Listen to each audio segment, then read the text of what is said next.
Kami rindu Tuhan menyentuh hati kami kembali ya Tuhan di dalam satu ibadah yang kami bisa adakan pada pagi hari ini. Kami rindu supaya setiap kami kembali dibawa untuk mengenal Tuhan, dibawa untuk punya hati yang berkobar melayani Tuhan. Dunia ini tidak menentu Tuhan, dunia ini penuh dengan ketidakpastian dan banyak hal yang tidak kami pahami di tengah dunia.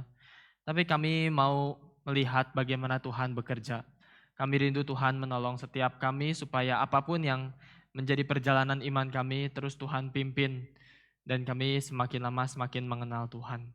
Berkatilah perenungan hari ini, kiranya Tuhan kembali mengingatkan kami dengan firman Tuhan. Hanya di dalam nama Tuhan Yesus kami bersyukur, kami berdoa. Amin.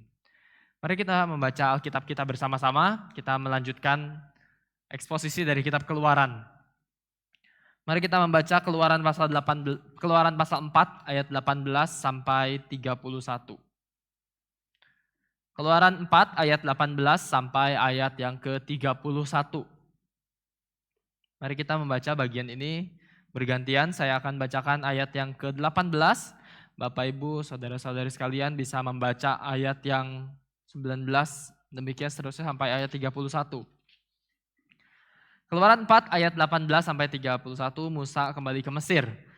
Lalu Musa kembali kepada mertuanya Yitro serta berkata kepadanya, "Izinkanlah kiranya aku kembali kepada saudara-saudaraku yang ada di Mesir untuk melihat apakah mereka masih hidup." Yitro berkata kepada Musa, "Pergilah dengan selamat."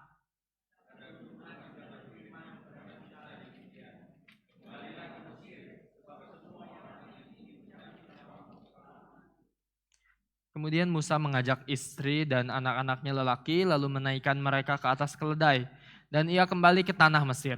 Dan tongkat Allah itu dipegangnya di tangannya.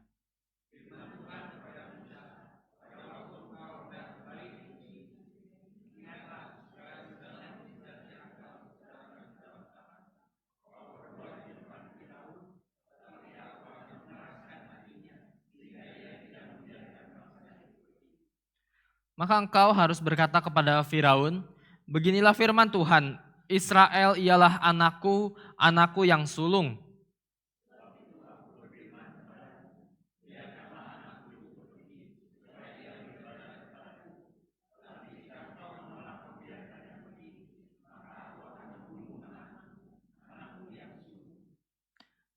Tetapi di tengah jalan di suatu tempat bermalam, Tuhan bertemu dengan Musa dan berikhtiar untuk membunuhnya.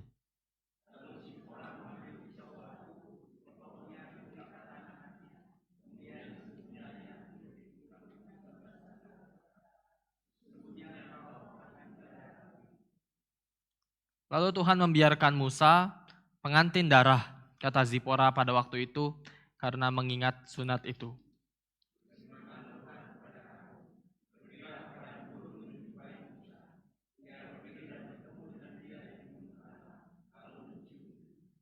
Kemudian Musa memberitahukan kepada Harun segala firman Tuhan yang disuruhkannya kepadanya untuk disampaikan dan segala tanda mujizat yang diperintahkannya kepadanya untuk dibuat.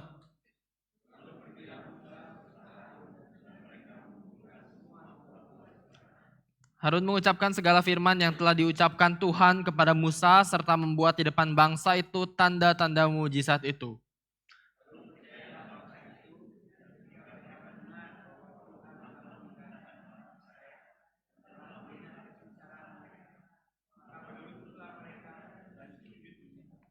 Demikian bacaan firman Tuhan, ini ayat yang cukup panjang.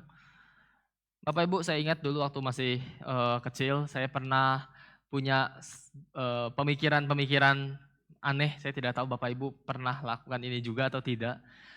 Dulu waktu kecil, misalnya contoh gitu ya, ada pertandingan sepak bola, nonton sepak bola. Saya dukung satu klub, kita katakanlah itu Persib gitu ya. Katakanlah Persib lawan Arema misalnya gitu. Saya harap Persib menang misalnya ceritanya. Tapi waktu didoakan, waktu terus udah nonton, terus berharap Persib, Persib, Persib, Persib, ya menang Arema kebalikannya. Nanti dukung apa lagi, Persija lawan Persebaya misalnya atau apa, udah tahu nih jagoannya siapa, kita dukung, tiba-tiba kalah. Sampai saking seringnya terjadi, Misalnya berharap besok cuaca baik, tiba-tiba hujan itu ya. Selalu yang terjadi adalah kebalikannya. Sampai buat satu pemikiran tersendiri, jadi menyimpulkan, kayaknya kalau kita pikir sebaliknya itu yang akan terjadi gitu ya. Saya kemudian dulu masih kecil mikirnya gitu, sekarang saya mikir konyol juga memang. Tapi waktu bicara sama anak-anak remaja hari ini juga, ternyata ada yang juga pikir seperti itu juga.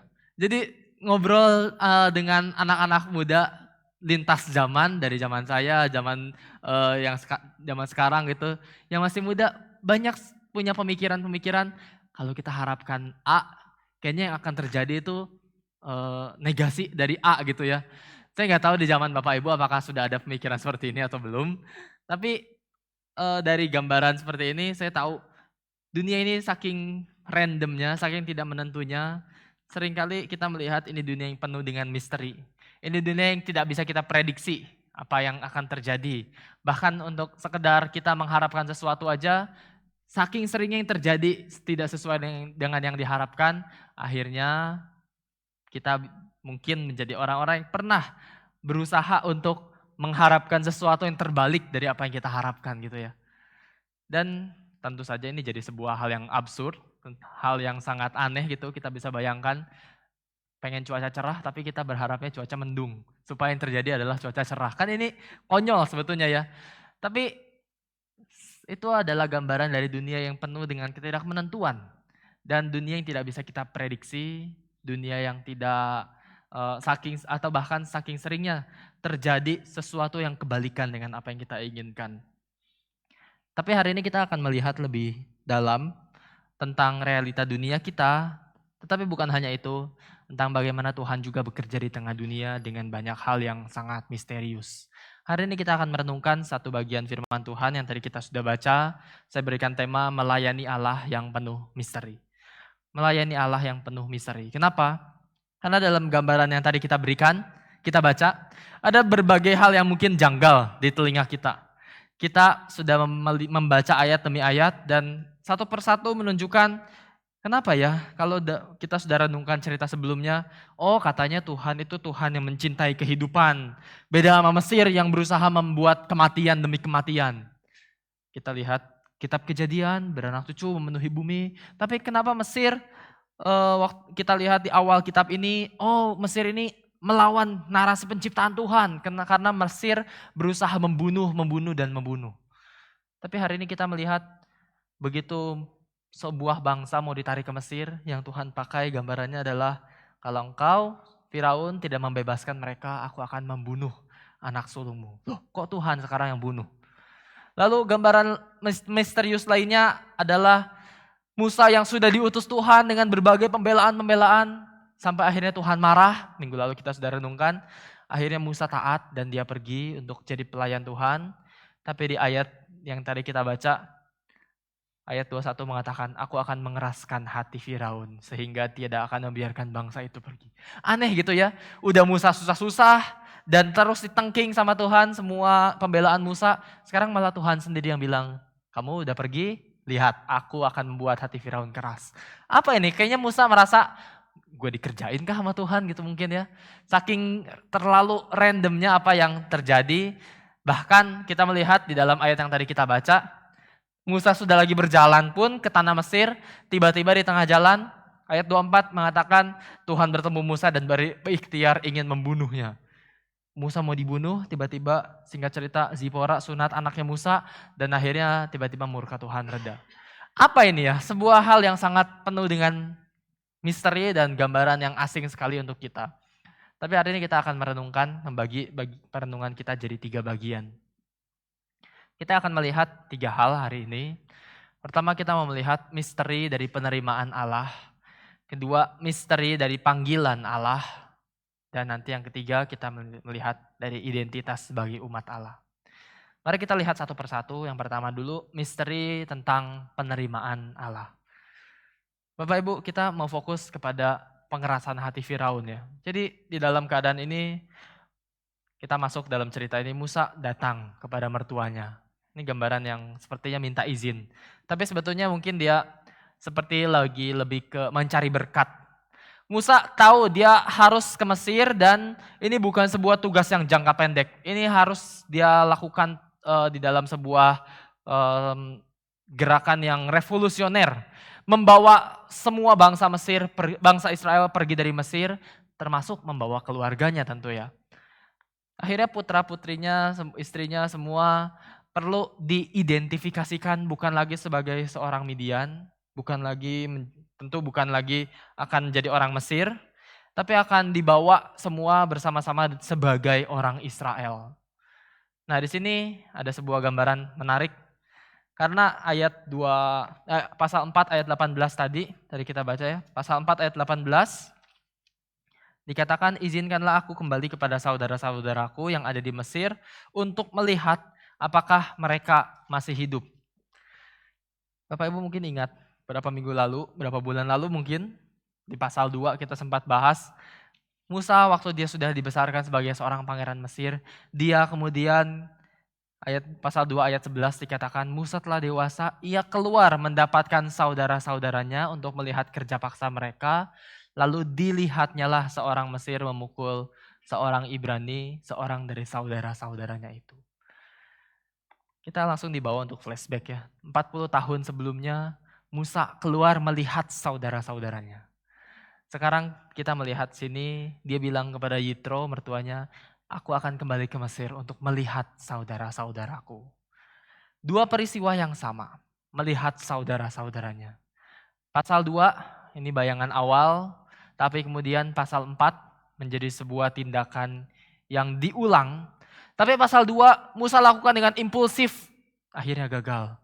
Sedangkan pasal 4 dia datang untuk melakukan hal yang serupa, tetapi bukan dengan sebuah dorongan dari dirinya sendiri, dari sebuah hal yang impulsif, tapi dia datang sekarang sebagai pelayan Tuhan.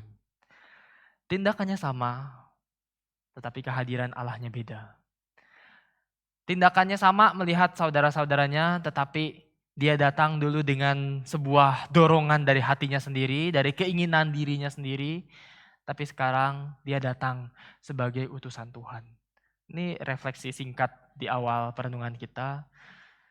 Mungkin kita juga punya tindakan-tindakan yang sama dari waktu ke waktu.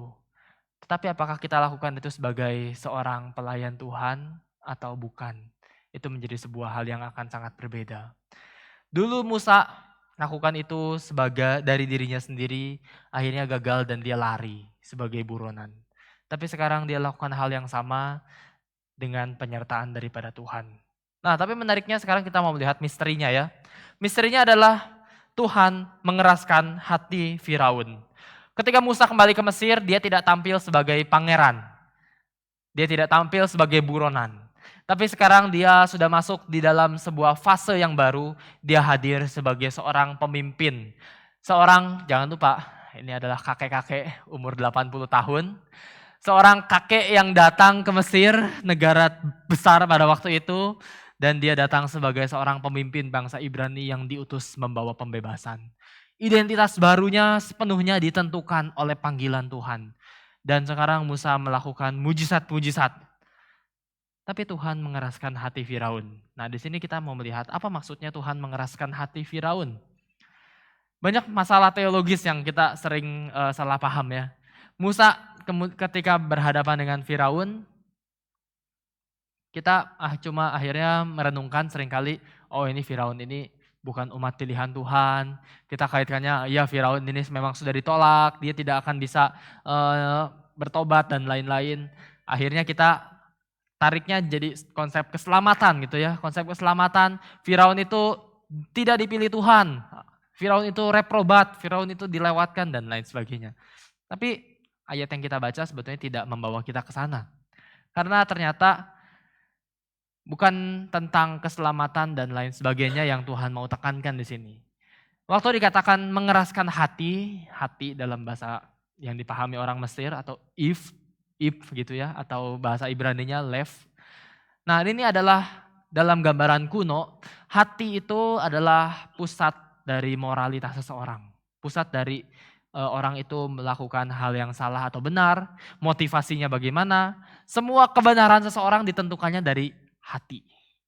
Hari ini kita ngomong hati, kita cuma biasa dalam dunia modern kita pikirnya hati kita masih sehat atau tidak gitu ya. Kita pikirnya hati itu bicara tentang kesehatan, bicara tentang berbagai hal secara medis.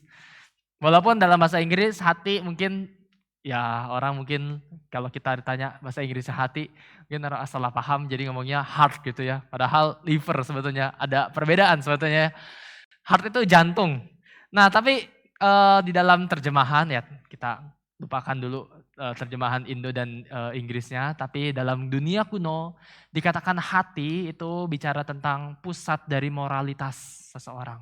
Orang baik atau jahat, orang motivasinya benar atau salah, semua ada ditentukannya dari hati. Nah orang Mesir punya gambaran seperti ini. Waktu seseorang mati, nanti mereka kan punya banyak dewa. Dewa akan menentukan orang ini hatinya murni atau tidak. Maka orang ini boleh masuk ke dalam surganya Mesir atau tidak, gitu ya. Maka seorang seperti Firaun Mesir, Firaun itu harusnya orang yang dianggap murni. Karena orang itu seperti, Firaun itu seperti dewa sendiri. Jadi Firaun yang punya keilahian pasti dianggap murni oleh rakyat, oleh orang-orang Mesir. Maka hati Firaun ini pasti bersih, pasti murni. Tapi di sini dikatakan Yahweh atau Tuhan mengeraskan hati Firaun. Ini membuktikan bahwa Tuhan sendiri bisa kendalikan segala sesuatu, termasuk penguasa terkuat pada masa itu, dan bisa membuktikan bahwa Tuhanlah yang bisa melakukan apa yang dewa-dewa Mesir pada waktu itu lakukan. Dewa menentukan Firaun ini murni atau tidak, dan mereka percaya murni, tapi Tuhan Allah Yahweh menunjukkan tidak. Firaun itu keras. Karena itulah kita melihat ini bukan soal keras hati, bebal atau tidak sebatas itu saja ya. Ini bukan tentang psikologis, bukan tentang emosi, bukan tentang sifat manusia. Tapi ini mau menunjukkan seberapa besarnya Tuhan di antara dewa-dewa Mesir pada waktu itu. Dan di situ Tuhan mau mengajarkan satu prinsip. Ini yang kita pelajari di bagian pertama. Setiap kali Yahweh mengeraskan hati Firaun, kita harus melihat bahwa Tuhan mau mengajarkan satu hal ini. Tuhan merendahkan Firaun yang dianggap dewa pada waktu itu. Tetapi Tuhan tunjukkan hati Firaun bisa Tuhan ubah menjadi hati yang keras. Tidak punya kemurnian, tidak punya keilahian. Tuhan mau ajarkan, tempatkan diri manusia sebagai manusia. Jangan merasa diri sebagai dewa. Ini yang pertama yang kita renungkan ya. Firaun adalah sosok yang dianggap dewa dan merasa dirinya dewa.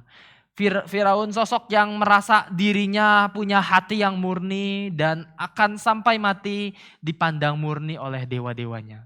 Firaun orang yang dianggap hatinya tidak bisa keras.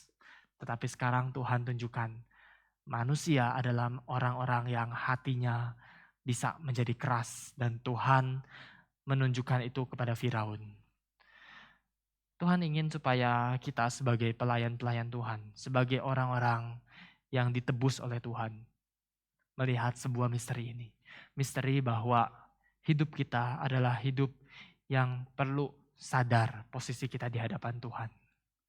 Menyadari bahwa kita ini jangan jadi seperti Firaun.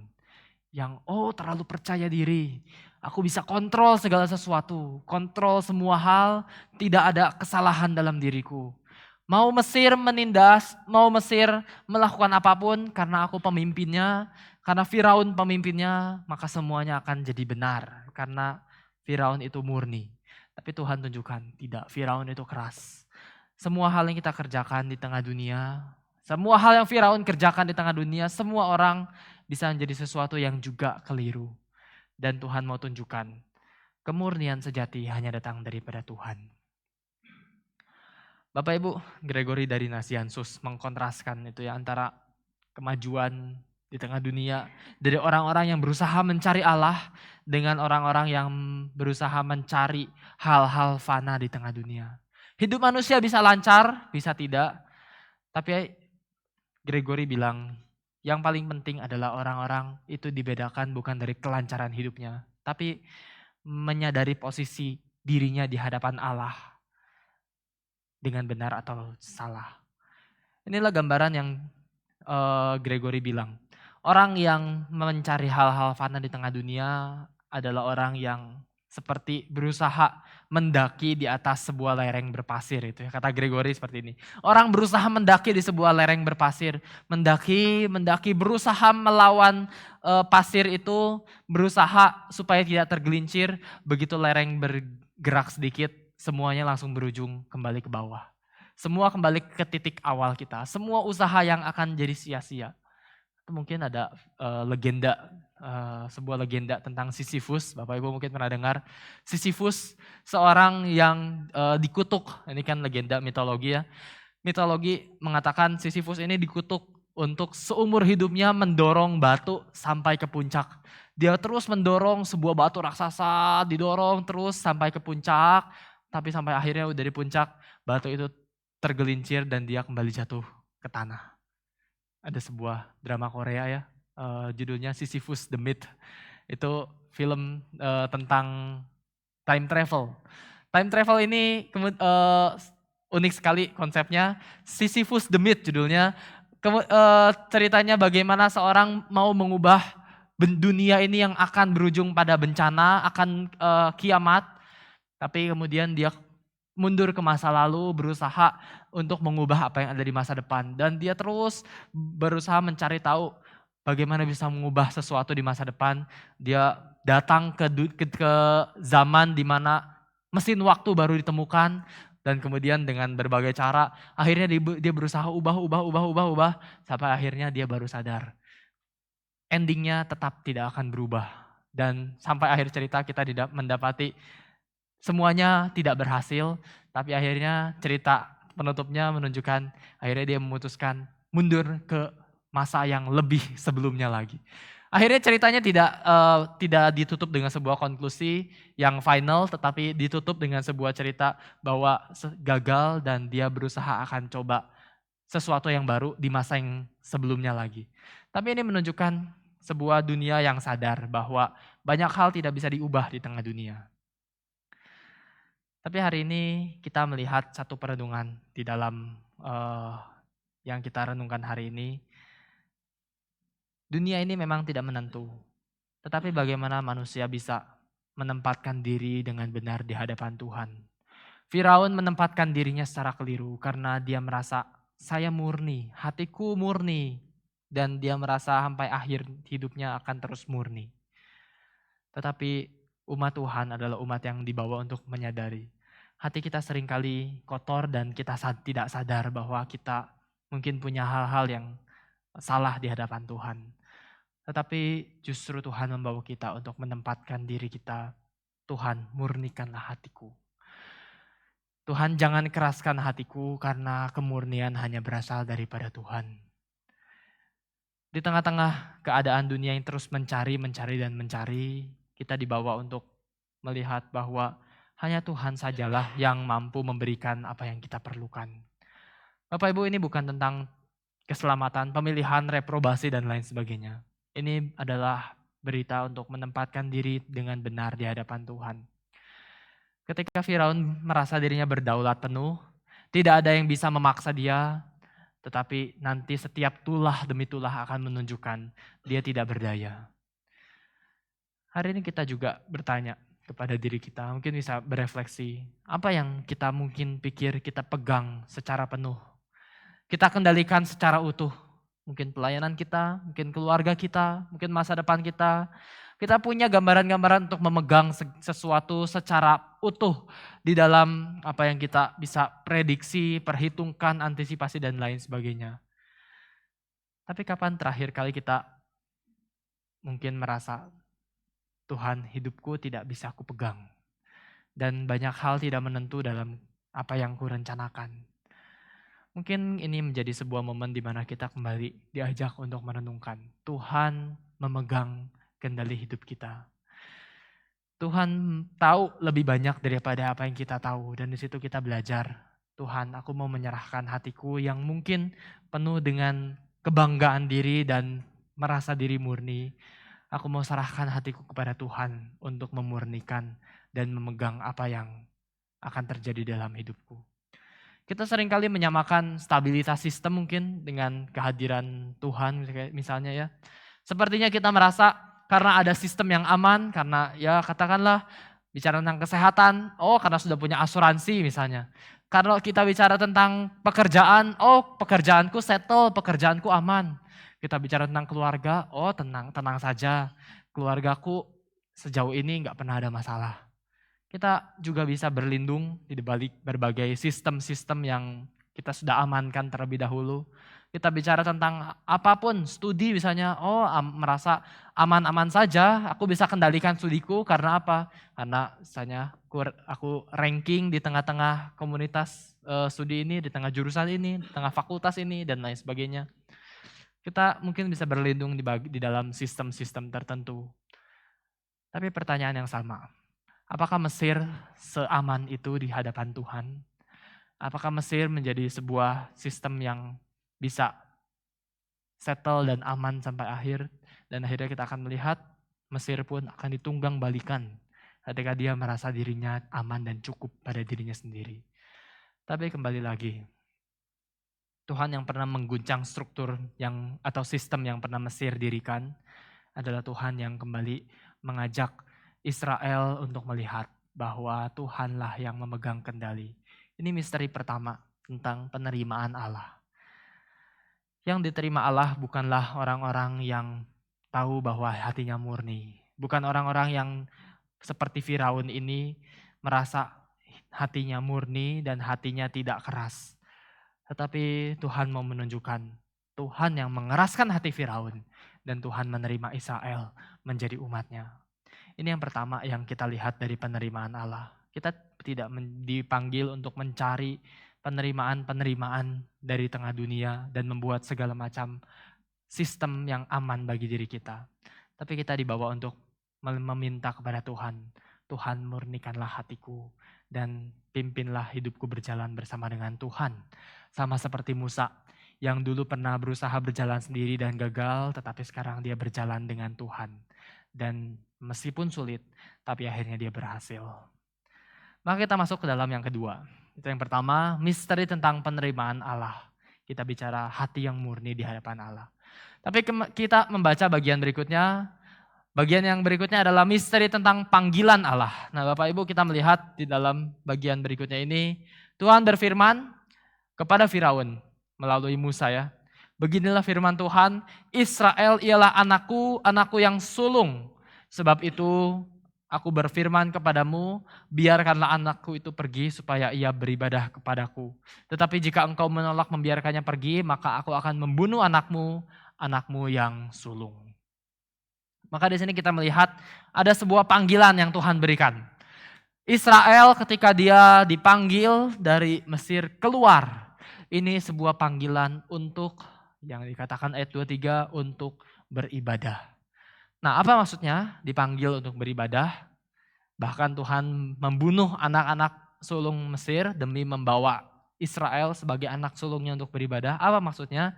Kita melihat di dalam gambaran ini ayat 22 dan 23. Ini argumennya seperti ini ya. Israel itu anak sulung. Dan sekarang Firaun juga punya anak sulung. Dalam dunia kuno anak sulung itu statusnya sangat istimewa.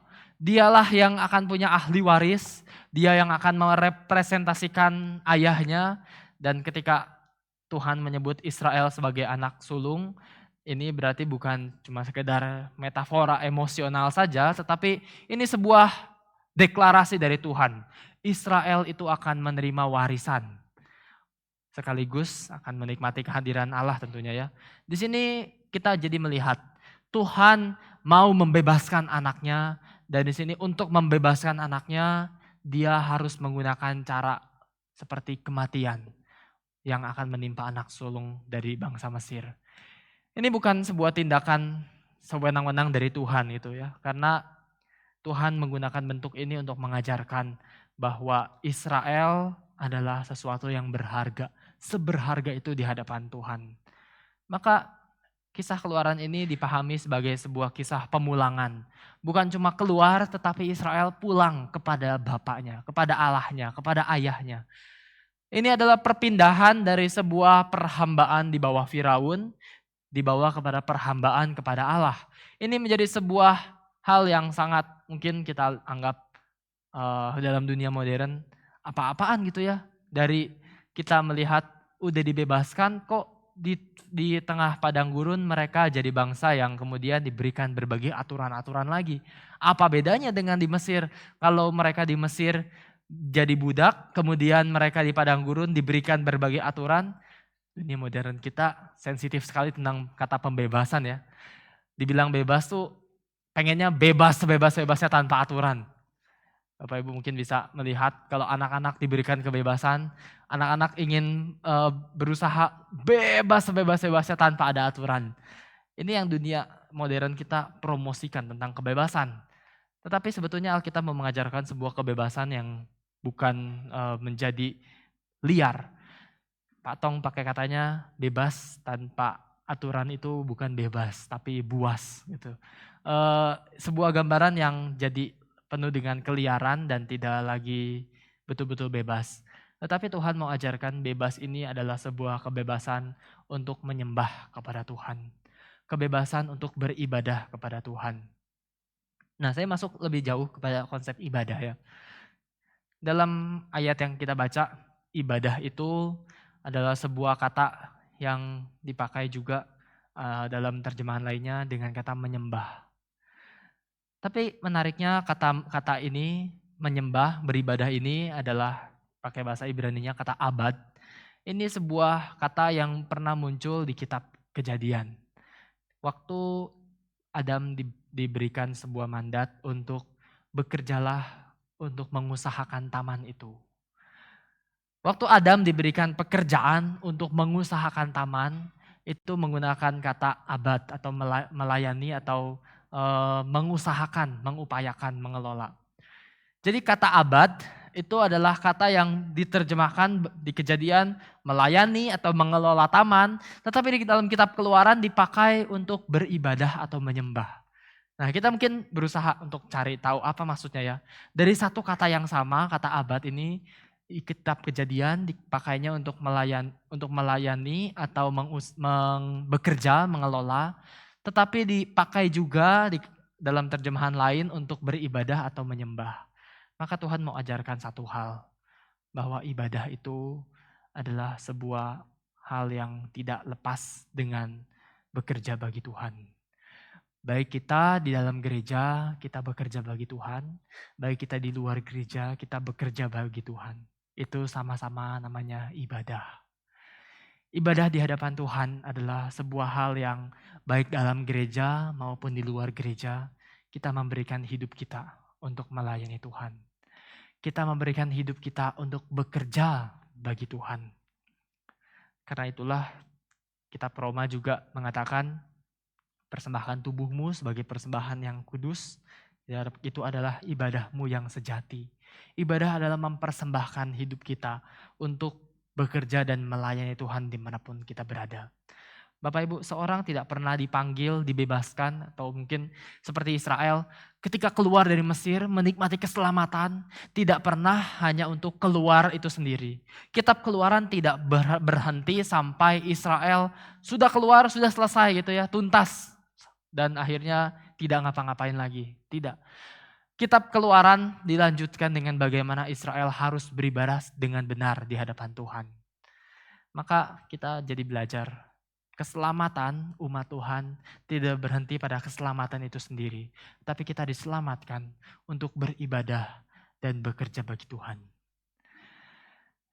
Akan jadi keliru kalau kita pikir, ya sekali selamat tetap selamat, lalu tidak usah memikirkan apapun selain keselamatan kita. Konsep sekali selamat tetap selamatnya betul. Tetapi setelah itu bukan cuma kita bicara diselamatkan dari apa. Diselamatkan dari apa? Kita tahu diselamatkan dari dosa. Israel diselamatkan dari apa? Israel diselamatkan dari Mesir. Tapi setelah itu diselamatkan untuk apa? Itu yang juga lebih penting. Diselamatkan dari apa? Dari Mesir, dari dosa, itu satu hal. Tapi diselamatkan untuk melakukan apa? Itu hal yang lain yang tidak bisa lepas dari apa yang kita baca pada hari ini. Israel diselamatkan untuk beribadah kepada Tuhan.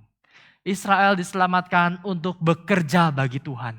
Israel diselamatkan untuk mempersembahkan dirinya, hidupnya untuk melayani Tuhan. Dan itu panggilan yang sama bagi setiap kita. Kita diselamatkan bukan cuma sekedar dari dosa dan selesai. Tetapi kita diselamatkan untuk kemudian beribadah, menyembah Tuhan, dan bekerja bagi Tuhan seumur hidup kita. Ini panggilan yang indah ya Bapak Ibu. Panggilan yang kemudian kita kaitkan dengan gambaran yang pertama tadi. Panggilan menjadi anak-anak Allah. Menjadi anak-anak sulung dari Bapa di surga. Bapak Ibu, kita bisa bayangkan.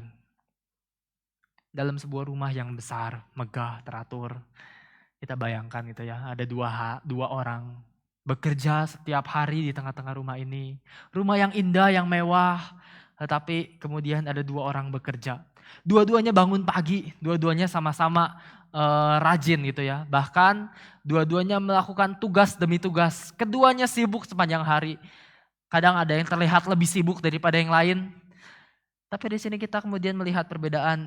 Ternyata dua orang ini yang pertama adalah pekerja upahan. Atau kita hari ini bilangnya ART. Atau mungkin kita hari ini mungkin biar lebih kontras kita sebut sebagai budak. Dan yang satu lagi sebagai anak. Kita bisa bayangkan skenario ini ya. Dua orang sama-sama bekerja, sama-sama bangun pagi, sama-sama rajin. Tapi satu budak, satu anak di tengah-tengah rumah itu. Pagi itu yang budak ini dia bangun dan kemudian dengan sebuah dorongan utama dia bangun dengan penuh ketakutan. Takut dimarahi, takut bekerja tidak cukup baik, takut dihukum. Maka setiap pekerjaannya dilakukan dengan hati yang tegang terus dan terus bertanya dalam hatinya, apakah aku sudah lakukan hal yang benar? Apakah aku sudah cukup? Apakah yang kulakukan sudah membuat Tuanku puas dan lain sebagainya. Dia bekerja keras, bekerja sangat keras, tapi tidak pernah merasa aman. Karena dalam pikirannya, satu kesalahan kecil akan membuat semua reputasinya hilang. Tapi di sisi lain, seorang yang disebut sebagai anak, dia juga bangun pagi, dia juga mulai bekerja. Dan di situ kita melihat nanti gambarannya, mungkin kita bayangkan dia membantu bereskan rumah, dia jalankan tanggung jawabnya. Tapi satu hal yang berbeda adalah dia tidak bekerja untuk mendapatkan sebuah tempat di rumah itu. Dia bekerja karena rumah itu memang sudah menjadi miliknya. Kadang dia juga salah, kadang pekerjaannya tidak sempurna. Tapi waktu itu terjadi, dia tidak lari untuk menjauh. Dia justru datang kepada bapaknya dan di situ dia tahu dia akan tetap menjadi seorang anak. Waktu ada sebuah hal terjadi, si budak ini melihat anaknya, seorang anak itu, dan dia merasa kesal. Saya bekerja lebih keras loh, saya lebih disiplin loh. Tapi kenapa yang menjadi anak di rumah itu bisa lebih tenang, padahal dia tidak bekerja lebih keras daripada diriku.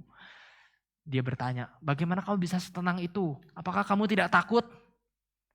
Lalu kita tahu, anak itu akan langsung menjawab, saya juga bekerja. Tapi saya tidak bekerja supaya saya diterima. Saya bekerja karena saya sudah diterima.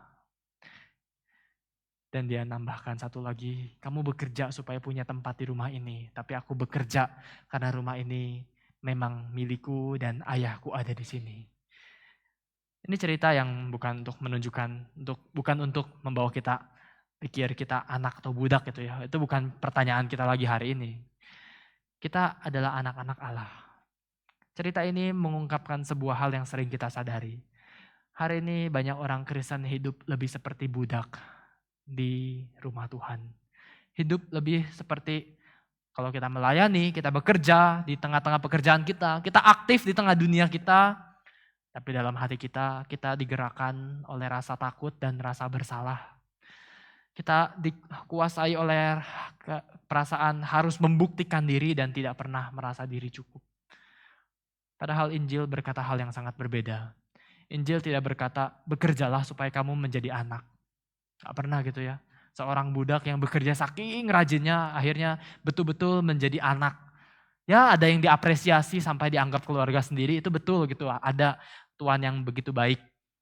Tetapi akan berbeda sekali dengan seorang anak yang memang sudah diterima dan dia menjalankan peranannya dengan benar sebagai seorang anak. Tapi haruslah kita jujur pada hari ini. Bukankah seringkali kita di tengah-tengah kehidupan kita sebagai umat Tuhan, kita lebih dikuasai oleh perasaan-perasaan seperti hidup menjadi budak, hidup karena penuh ketakutan dan penuh rasa bersalah. Tapi justru inilah yang Tuhan mau ajarkan. Ini misteri dari panggilan Allah. Tuhan memanggil Israel sebagai anak sulung. Dan Tuhan menebus dengan membawa Israel keluar dari Mesir dengan adanya anak-anak sulung Mesir yang mati. Itu adalah gambaran dari bagaimana Tuhan menebus engkau dan saya. Dengan bayaran apa? Bukan anak sulung yang mati, tetapi anak tunggal Bapa yang mati untuk membuat kita bisa menjadi anak-anak Allah. Karena itulah kita hari ini bisa datang beribadah kepada Tuhan. Hari ini kita bisa mempersembahkan hidup kita kepada Tuhan karena ada anak tunggal dari Bapa di surga yang rela mati untuk setiap kita. Dan itu jadi sebuah refleksi bagi kita. Mari kita hidup bukan cuma hidup dibebaskan dari dosa, tetapi dibebaskan untuk melakukan apa? Melakukan ibadah, bekerja bagi Tuhan, abad bagi Tuhan, atau melayani, bekerja, mengelola pekerjaan-pekerjaan yang Tuhan mau percayakan bagi setiap kita. Itu namanya hidup sebagai umat tebusan Allah. Dan terakhir, sebagai penutup dari bagian ini, kita melihat sebuah misteri ketiga. Misteri yang pertama kita melihat kekerasan hati Firaun dan kita belajar menempatkan diri dengan benar di hadapan Tuhan. Misteri yang kedua kita melihat bagaimana Israel dibebaskan dari Mesir. Tapi belum menjadi sebuah cerita akhir, tetapi itu cerita awal bagaimana mereka akan beribadah dan menyembah Allah. Tapi bagian ketiga kita melihat sebuah misteri terakhir, Tuhan ingin membunuh Musa. Tetapi setelah anak Musa disunat, kemudian murka Tuhan reda dan Musa diutus menjadi pelayan Tuhan.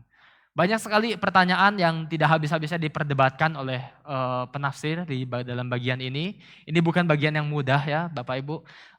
Tetapi para penafsir pun banyak ketidaksepakatan ketika membaca bagian ini. Tapi saya coba sederhanakan dari satu sudut pandang.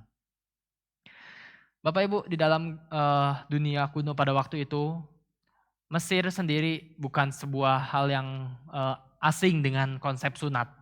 Midian juga tidak asing dengan konsep sunat.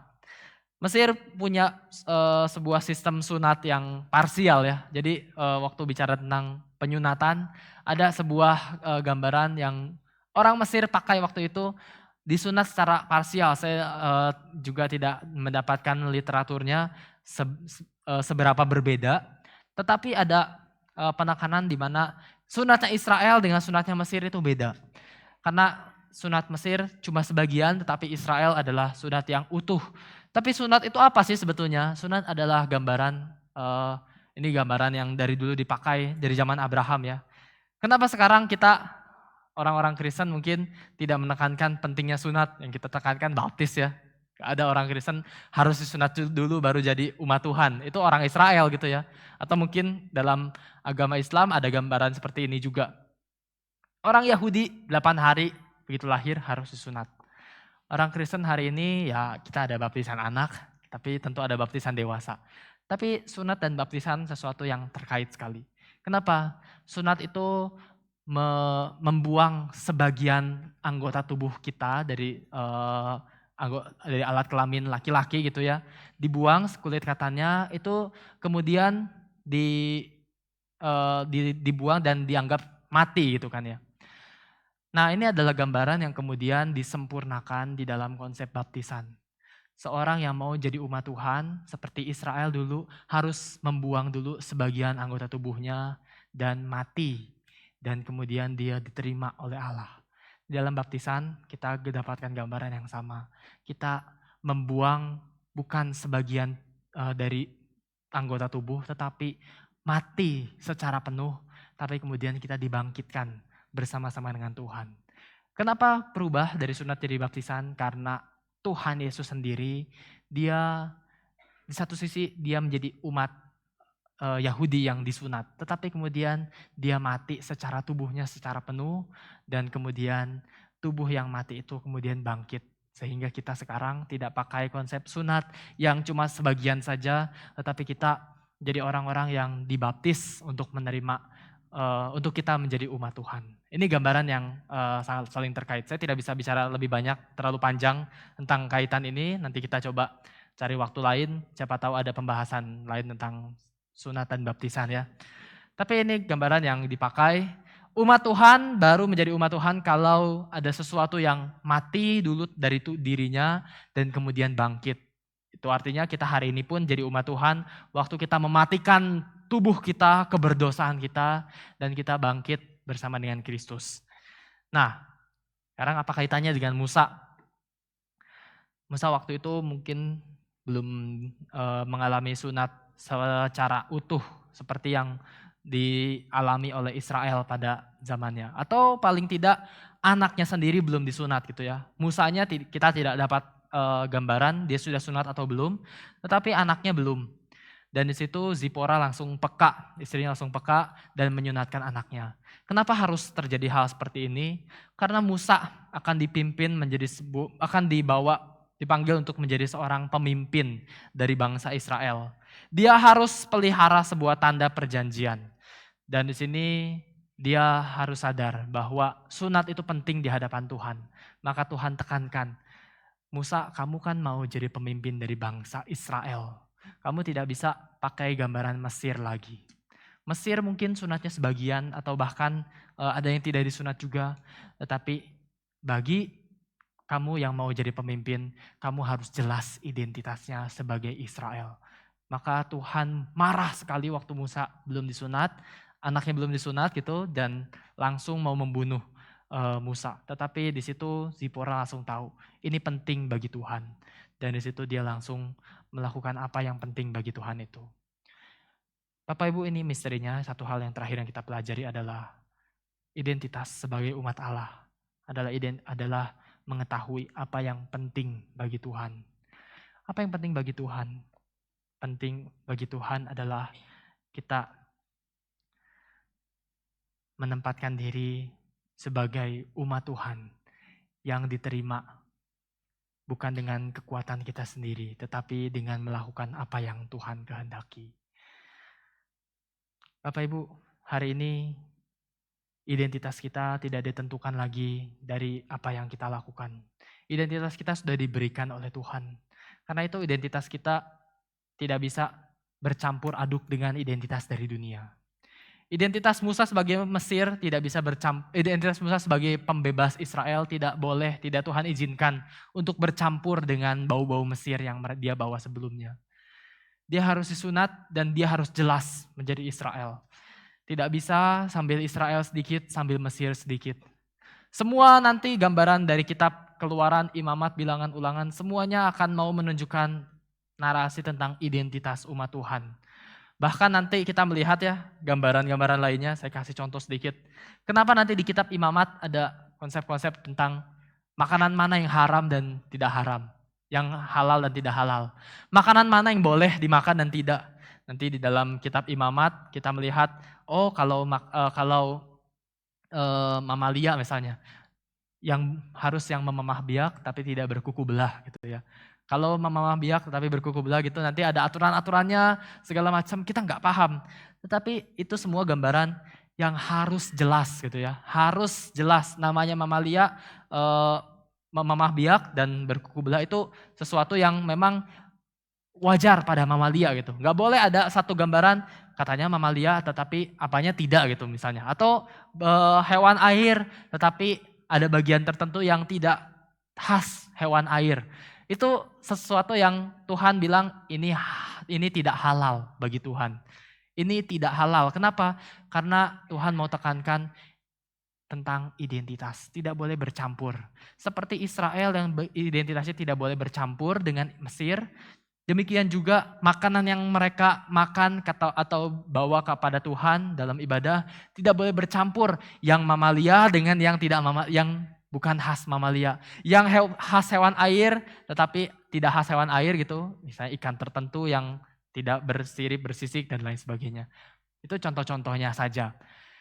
Identitas umat Tuhan itu harus jelas. Semua narasi kitab Keluaran, Imamat Bilangan bicara seperti itu. Maka Musa juga waktu dia mau menjadi pembebas, dia ditekankan lagi. Kamu harus disunat karena kamu identitasnya tidak boleh bercampur dengan Mesir. Hari ini identitas apa yang kita miliki? Kita bisa bayangkan, mungkin kita hari ini itu ya kalau bicara tentang makan makanan, kita mungkin pernah dengar kenapa orang Kristen makan katakanlah makan babi, bahkan itu jadi favorit kita kan, bukan Bapak Ibu? Sedangkan orang-orang Muslim, orang-orang bahkan Yahudi mungkin gitu nggak makan seperti itu. Mereka menekankan sekali tentang makanan halal dan haram dan lain sebagainya. Tapi hari ini apa yang tidak boleh dimakan orang Kristen sih? Kayaknya kita mungkin pernah ada sebutan-sebutan bagi orang Kristen daerah tertentu, semua yang berkaki 4 kecuali meja boleh dimakan. Hari ini kita makanan tidak halal dan haram tidak ditentukan dari apa yang kita makan. Tapi Injil mengatakan bukan yang haram itu bukan yang masuk ke mulut, tetapi yang keluar dari mulut. Ini juga kembali mau menekankan identitas. Karena semua larangan-larangan itu bukan lagi menjadi sebuah hal yang bukan berarti kita tidak perlu baca dan kita buang begitu saja gitu ya dalam perjanjian lama. Karena kita sudah punya perjanjian baru, bukan, tentu saja bukan. Tetapi dalam perjanjian baru, satu fakta yang tidak boleh kita lupa, bahwa identitas kita disempurnakan di dalam Yesus Kristus. Kenapa kita tidak lagi makan makanan yang dilarang? Kita tidak lagi melarang makanan yang dilarang dalam perjanjian lama, karena itu poinnya sudah disempurnakan dalam diri Yesus Kristus yang menyempurnakan identitas umat Allah. Israel waktu itu belum bisa langsung paham tentang Yesus ya. Mereka baru keluar dari 400 tahun perbudakan di Mesir, mereka harus belajar sedikit demi sedikit namanya identitas. Mereka diajarkan dari semua aspek, dari sunat, dari makanan, dari pergaulan, dari berbagai hal, dari keketatan terhadap Taurat dan lain sebagainya. Semuanya menekankan identitas yang tidak boleh bercampur. Tetapi waktu di perjanjian baru orang mengenal Yesus. Mereka tahu bahwa semua perjanjian lama digenapkan secara sempurna dalam diri Yesus Kristus. Yesuslah yang menentukan identitas umat Allah. Diterima oleh Bapa di surga. Yesus yang menjadi penebus dan di situ membuat kita sekarang identitasnya ditentukan dalam Yesus. Tapi prinsip yang sama tetap berlaku. Prinsip yang sama adalah identitas kita tidak boleh bercampur. Kalau dalam perjanjian lama, identitas mereka tidak boleh bercampur antara Israel dan Mesir, Israel dengan Baal, Israel dengan Kanaan, Israel dengan berbagai hal tidak boleh bercampur. Tapi hari ini identitas kita juga tidak boleh bercampur antara identitas yang menghidupi narasi Injil dengan yang kompromi terhadap Injil, itu bukan sesuatu yang boleh dicampurkan. Antara identitas yang katakanlah taat kepada Allah dengan sedikit demi sedikit kompromi kepada Allah, itu nggak bisa bercampur Bapak Ibu. Maka inilah panggilan untuk setiap kita. Panggilan untuk menghidupi identitas kita tanpa mencampurkannya. Pencampuran adalah sinkretisme dan itu adalah penyembahan berhala di hadapan Tuhan. Seperti Israel dulu, mereka mencampurkan berbagai ritual-ritual mereka dengan ritual berhala, Tuhan murka. Dan di situ kita juga belajar satu prinsip yang sama. Kita diberikan identitas dari Kristus. Tetapi kembali, jangan sampai kita mencampurkannya semua dengan semua hal-hal di tengah dunia. Mencampurkan antara, oh ya Tuhan, aku orang Kristen sih memang. Tetapi dalam pekerjaanku kan memang ya harus banyak, ya katakanlah suap menyuap dan lain sebagainya, baru aku bisa bertahan hidup di tengah dunia. Bukan Bapak Ibu, identitas kita tidak ditentukan dari seberapa banyak kita pintar menyuap. Identitas kita tidak ditentukan dari seberapa banyak kita bisa membuat janji manis sampai kita kemudian punya posisi lebih tinggi, padahal kita tidak menepati janji-janji itu. Identitas kita tidak ditentukan dari semua yang dunia lakukan di dalam kegelapannya. Tapi mari kita hidupi identitas sebagai terang Kristus. Identitas yang kita tahu terang dan gelap tidak bisa disatukan. Tetapi mari kita berjalan bersama dengan Tuhan. berjalan menjadi terang-terang Tuhan, sama seperti Ia sendiri adalah terang dan Dia memberikan terangnya bagi setiap kita. Ia sendiri yang mengutus Musa untuk membawa pembebasan bagi Israel. Dia sendiri yang akan menyertai Musa. Dia sendiri yang membebaskan Israel keluar dari Mesir. Dia sendiri yang membawa Israel berjalan di padang gurun untuk hidup dengan identitas yang jelas. Maukah Bapak Ibu juga hari ini hidup dengan identitas yang jelas di hadapan Tuhan? Berjalan bersama dengan Tuhan dengan melihat seperti tadi kita renungkan 3 hal. Milikilah hati yang murni dan mendapatkannya bukan dari diri kita sendiri tetapi dari Tuhan. Kemudian milikilah panggilan yang benar karena kita dipanggil bukan hanya sekali selamat tetap selamat tetapi selamat untuk bekerja bagi Tuhan. Dan yang ketiga, mari kita miliki identitas yang tidak bercampur. Identitas yang kita di hadapan Tuhan sungguh-sungguh murni dan kita mau menjadi umat Tuhan, menjadi anak-anak Tuhan yang setia sampai Dia akan datang kembali dan membuat kita menikmati sebuah relasi yang sempurna bersama dengan Bapa di surga. Demikian perenungan kita, 3 misteri, dan kiranya kita terus bertumbuh sebagai umat Tuhan. Mari kita berdoa.